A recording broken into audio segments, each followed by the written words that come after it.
Welcome to Good Burger Reviews. My name is John, and I'm here to review a brand new 2026 movie, and that movie is Psycho Killer. It hasn't even been 48 hours since you buried your husband.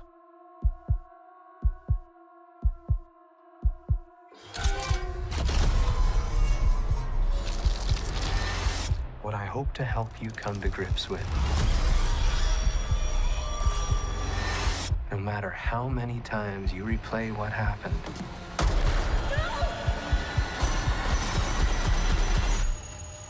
the outcome is inescapable. The movie was directed by Gavin Polone. It was released to theaters in February of 2026. It stars Georgina Campbell, James Preston Rogers, and Malcolm McDowell. Basic premise: a police officer tracks a killer after her husband, a highway patrolman, becomes one of his victims. Well, straight out of the theater from Psycho Killer, and I have to say it was definitely an interesting movie with a concept that we've seen many times before. This movie was definitely a blend of movies like In a Violent Nature, Friday the 13th, meets Seven, Zodiac, or even a little bit of The Silence of the Lambs. So I feel like nowadays they're trying to blend movies in a way where you have your slashers and you have your serial killer movies, and I feel like those are two different subgenres. But over the last year, I've talked about a few movies that have kind of blended the two genres together. Now this one definitely leans more into the serial killer aspect of a movie and less of a slasher. But our main character, the Psycho Killer, definitely had a slasher vibe to him going. And just so I can clarify what, in my mind, makes a movie a serial killer movie versus a slasher. So usually in the serial killer movie, they lean more into the tropes of what are the motivations behind the serial killer. There's usually a lot of smart aspects, especially with the police. So the police in these types of movies tend to be much smarter, and they usually catch their villain in the end. With slasher movies, it tends to be more of just show up, psycho killer on the loose, killing, slashing, and there's usually not much explained about the motives, usually in a good slasher, though some slashers as recently have spent much too much time trying to explain their killers. And in slashers, usually the police are much dumber. All clear. Nothing above, nothing below. What about Max? Adobe, right? This is not happening. So let's get into the good, the bad, and the ugly on Psycho Killer to see how smart our villain is, how dumb the police could be, and where in that blend of these two subgenres does this movie land. You're no messiah. You're a movie of the week. You're a fucking t-shirt at best. So in the positives, I guess, is the actual Psycho Killer. The design of him is pretty intense looking. He kind of looks somewhat like a serial killer because he's always wearing this mask, and it's more than a mask. It seems to be almost like it was giving me the vibe of the mask they wore in Fear Below, like the diver masks in Fear Below, meets like a Jason mask, because there's definitely more of a face to it. And this Psycho Killer overall is very brutal. He is non-stop machine. He has a task in mind, and we'll get into what that task is. And he's like a railroad train. He's just going to keep coming and keep coming and keep going to where he's going. And literally he's like a train because he's crossing the entire country to get to his destination, which oddly enough, his final destination is only 32 miles from where I live in Harrisburg, Pennsylvania. So the end of this movie took me to areas that I was very familiar with. Also in the positives, I will put the score and the music. Overall, I felt like the music added to the thrills and the horror of this movie. And there were some decent heavy metal tracks as well. And it always seems like in a good serial killer movie, you have some nice heavy metal or alternative music tracks. And the final thing I'll put in the positives is the overall setting of the movie. This is definitely a road flick. So our serial So our serial psycho killer is traveling from the West Coast to the East Coast. He spends a lot of time on the highway, in hotels, and he comes across our main character, Georgina Campbell, who plays a police officer, and the setting between them was pretty decent. And the psycho killer tend to show up a lot of the times at night, in parking lots, on highways, harassing drivers and doctors and just anyone that got in the way of his path or anyone that he needed to make his plan successful. And that'll bring me to the mix. So in the mix category, I definitely am going to put Georgina Campbell. So I remember her, obviously she was in Barbarian. She was awesome in Barbarian. And then I also remember her in the movie Watchers, and I thought she did fair enough good job in that movie as well for what her role was. In this role, her character and her performance was definitely a step down from the other two movies. She was definitely giving me a very basic performance, and I don't know if it was partially due to the lines and to whatever her role really is. I mean, she basically is a police officer chasing this psycho killer from Kansas all the way to Harrisburg. And honestly, I had trouble believing her as a police officer. She wasn't always giving me the vibe of a police officer. And sometimes she did some dumb character things that didn't make sense, didn't seem to go with, like, maybe it was just getting her to where she needed to go so that she could be at the final scene.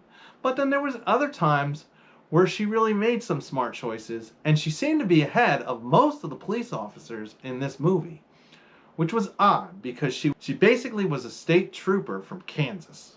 So I'm mixed about the other police officers as well. It seemed like most of them were not on their game. They weren't doing a good job of tracking our psycho killer, even though I felt like he left enough breadcrumbs that they should have been ahead of Georgina Campbell in all these scenarios. And it seemed like they never took Georgina serious either when she was trying to contribute to help or solve the psycho killer crime. Because he's probably dead. His body will come popping up in the last reel somewhere. Eyes gouged out, fingers cut off, teeth knocked out. See, the police are always off track with this shit. If they'd watch Prom Night, they'd save time. There's a formula to it. A very simple formula. Everybody's a suspect. And the final thing I'll put in the mix was the tone of this movie overall was extremely predictable, and it's things that we've seen before in other movies, most of the movies that I mentioned at the beginning of this review, and most of those movies did the whole psycho killer, smart FBI flick a lot better than this. This was having a very straight to TV type of vibe, or maybe the episode of a TV show, like a cop drama or a crime drama. For, you know, it didn't have, it had a storyline that lended itself to big stages and big explosions and a big scenario, and it just seemed a lot smaller than what it was, even though this whole journey spans the whole country. And that'll bring me to the negatives.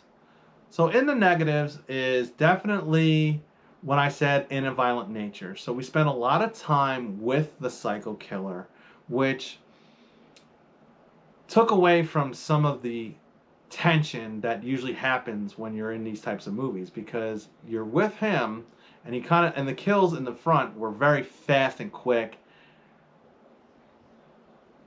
There wasn't much tension leading up to the kills. Another thing I'll put in the negatives, unfortunately, is going to be Malcolm McDowell. His performance seemed very bland, very blasé, and for someone who I've been disappointed in the past with, i.e. being Dr. Loomis in Rob Zombie's Halloweens, I don't know what it is about me and him, but we don't jive. And his performance here is very flat. I mean, you could see where they were trying to go with him, and he ends up being this head of some satanic cult. So he was an evil character. And he just didn't do a good job of pulling off. I mean, the only reason it would seem like he was even apparently the head of this cult was just because he was the oldest. And the last thing I'll put in negatives is just the lack of originality. I think whenever you're going to do like a police drama crime thriller chasing criminals, you really have to be smart about it. Bring something new to the table. And that's what movies like Seven, Zodiac, Silence of the Lambs, every time a movie like that got released, there was always a big twist or something new added to the story. Something that really left you thinking about, wow, I can't believe it went down like that. Like I think of the end of Seven, you know, Brad Pitt in the field with that little box. I mean, mind-bending, mind-bending. There was nothing mind-bending about this. You kind of saw most of the things as they were coming. You kind of knew where it was going to go. I mean, literally from the moment in the beginning when we see that Georgina Campbell bumps into this psycho killer on the side of the road, basically witnessing him kill her husband, who was also a police officer, and then speed off, you kind of know that it's going to be a car chase pretty much the whole time until the way end, and you figure she's going to be the one to foil him. So let's get into some spoilers so I can kind of clear up what's behind what I'm saying here on these in the spoiler-free part of the review. If you're planning on going to see the movie, go ahead and you can skip up to the rating or come back after you've seen the movie. Spoiler warning.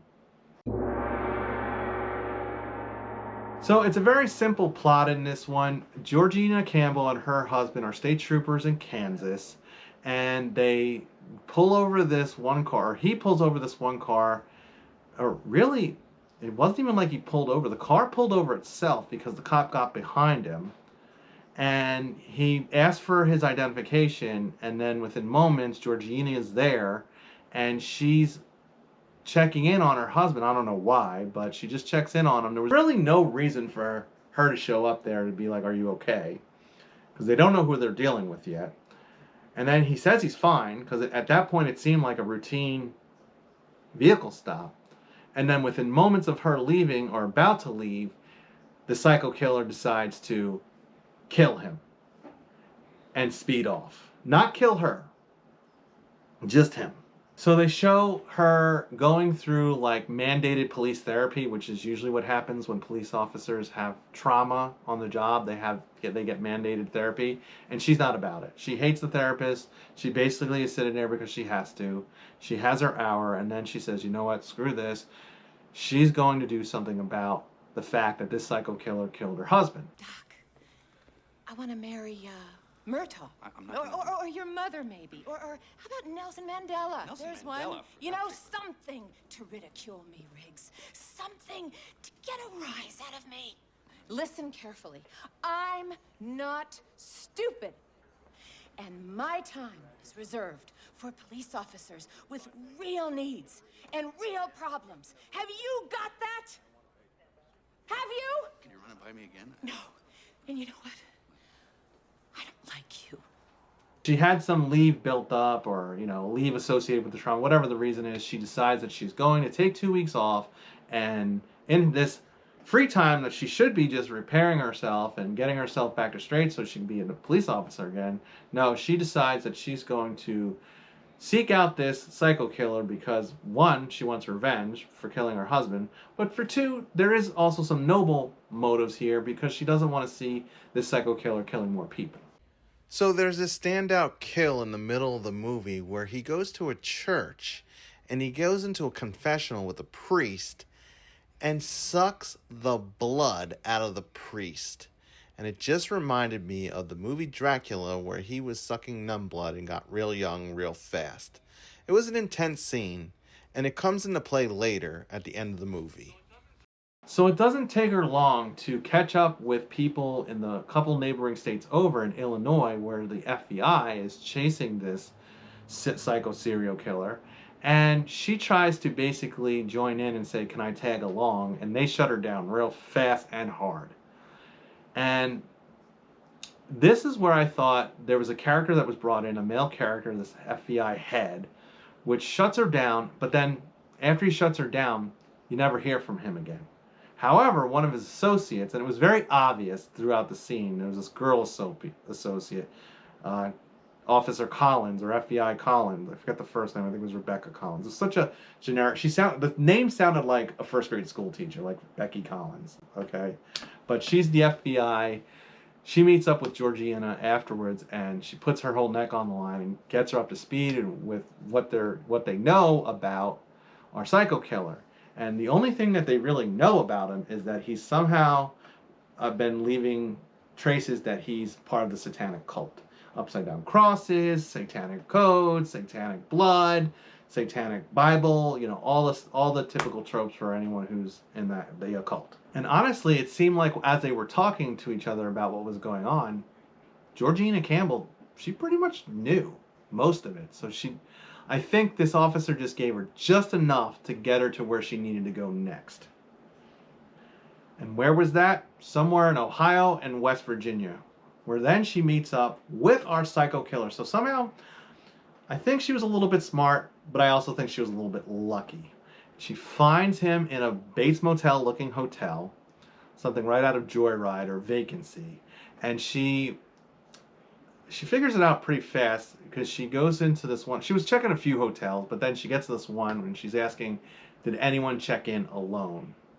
And there's a lot of like police bulletins we're hearing in the background a lot to kind of keep us up to speed of, you know, what they're saying about where the psycho killer is. And it turns out in the one hotel, the guy says, oh yeah, there is this one guy that checked in alone, and he used this name Richard J. Reeves. Well, they had already mentioned that Richard J. Reeves was involved in some sort of satanic thing that happened in 2004. Now, I don't know how far in the past 2004 was, because I feel like this wasn't 2026 or 2020 anything. I felt like we were somewhere in the past, obviously past 2004. And Richard Reeves was a satanic guy who burned down some church or some building in Harrisburg, Pennsylvania, and then was allegedly killed. But she learns that he's checked in under that name. That's how she knows that she's found her psycho killer.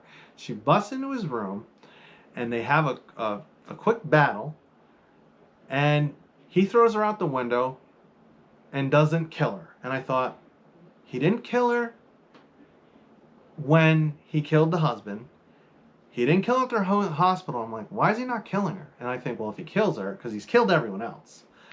If he kills her, then the movie's over, because she's our final girl, if you can call her a final girl. He's making his way, I thought initially it was to Harrisburg, but then he takes a pit stop in Baltimore, Maryland. And what's in Baltimore, Maryland? Malcolm McDowell and his little satanic clan and this little satanic occultic church place, whatever it was. It was weird. It was definitely basic for satanic cult stuff. You know, naked chicks, orgies, blood, you know, typical satanic stuff. This brings me to the introduction of this other really awkward character. So he shows up at this satanic cult place, and he's greeted by some guy on a golf cart. I thought, what's with the guy on the golf cart? He looks like he should be someone's caddy on the golf course. And he acted that way as well. So he was way out of place in this satanic cult. And he basically, all the psycho killer wants out of this cult is some more information, getting him to his final journey. And it really, I don't know why we needed all the other characters, even Malcolm McDowell, in this, because Malcolm McDowell's character doesn't do anything of significance, by the way. I do believe that was the boogeyman. What? Jesus! What? You must be fucking joking! Use the front fucking door, the bell's working! In fact, all that happens is he gets the golf caddy guy to get him some information about someone in Harrisburg. He needs an address, and this guy pulls some string somewhere and gets him an address. Once he gets his address, he says, all right, I'm killing everyone here, and he's going to kill everyone. But for some bizarre reason, he lets the little golf caddy guy go, and he makes this strange comment saying, like, well, I know you're a believer in this, but you're not as nuts as they are, or something to that degree. And I thought, okay, well, he's going to let this guy go. He already let Georgina go. And he basically sets the entire place on fire. And, yeah, kills Malcolm with an axe in the head. Now, that could have been way better. It was this very slow motion kill, and it was so fake on the CGI on that one. Doesn't seem too logical, but that's how I guess psycho killers operate. And the fact that he's trying to do this anyway is scary enough, because I know even where I live, only less than 30 miles from 3 Mile Island, if something like that ever happened, me and my entire house and town would be toast. And it was funny because they kept throwing in the event that happened in the 1970s, which is, I wasn't living here then and probably wasn't even born when it happened. But there was like an emergency, a catastrophe with 3 Mile Island in 1970s, and they kind of were referring to it. But I feel like, this is like 50 years back. Most of the people who dealt with that are either really old or dead. Meanwhile, Georgina Campbell has figured out his plan, but she thinks that he's going to the church that was burnt down in the beginning. She's not sure, you know, why. She hasn't figured out the whole 3 Mile Island thing yet. But she's going to Harrisburg. And eventually she gets there, and he gets there, and he basically kidnaps an employee, like basically the way the bank robbers and bandits did. Kidnap them the night before and then bring them to work to get in the next morning. Well, that's pretty much what he did. He basically kidnaps one of the 3 Mile Island employees and uses him to get into 3 Mile Island nuclear power plant. So that power plant is closed. So that's another reason that made me believe that this had to be in the past. And everything comes to a head at the power plant. Georgina Campbell shows up, of course, before the police. And there's some security guards out front of 3 Mile Island. And it doesn't take her much for her to explain what's going on. And they let her in. Now, alarms did start sounding off in the background because something had already happened on the inside, alarming them that something wasn't right within the power plant. So she goes in, and it's this whole type of, like, he barricades himself in this one room that's like a nuclear active room or whatever. Basically, he's strapped with dynamite all around him and all this stuff. And he's going to, if he's successful, he's going to blow this giant hole in the earth. Meanwhile, setting off all the dangers of the nuclear power plant, killing things for miles, and setting off radiation that will affect the entire East Coast. So for a movie that felt kind of small, the stakes were actually pretty big. It just didn't feel that way. And in the end, Georgina Campbell uses her wits and her knowledge to figure out a way to foil his plan, because he's locked in some room that no one in the entire power plant can get into. Somehow she manages, one of the guys says there's a vent or something. She shoots through bulletproof glass. I don't know. It kind of was a little weak there, but she ends up shooting him, saving the day, and becoming the hero. And I felt like it was a little bit anticlimactic, especially for how big the stakes were. And I thought it would have been much better if that other FBI agent that had shot her down hard in the beginning of the movie had either shown up just enough time to see her be the hero, or, you know, maybe shown up and screwed up the plans, and then she comes around him and saves the day. I just felt like that could have added to the whole dynamic of what was going on in this movie. And then the final scene, which I'm not sure where they're really going with this, because I guess they thought he was dead before, so maybe he's not dead, even though it felt like he was dead. They show him bringing him back to Death Valley, which was, I guess, where he escaped from to begin with. And the end. So we're going to get down to business on this one, because overall, I could say this. I didn't hate the movie. I didn't love the movie. It was okay. It was basic entertainment. You know, I mean, the story was captivating enough that I was like, all right, let's see where this goes. And of course, I was intrigued by the whole Harrisburg aspect and the 3 Mile Island thing. And the psycho killer was psycho enough to keep me wondering what he was going to do next. But at the end of the day, I felt like overall the stakes were low, the acting was basic, the story overall had a very basic feel to it. This is something that easily could have gone straight to streaming, something that might have hit HBO Max or Shudder or any of those streaming services and would have been fine there. So I guess my rating is going to be a basic burger. And my suggestion is, if you have any interest in this movie at all, just wait till it comes on streaming. This is Johnny with Good Burger Reviews, signing off. Please like, subscribe, tap that notification bell. Don't forget to stay scared of those psycho killers who break into 3 Mile Island and try and blow up the entire East Coast.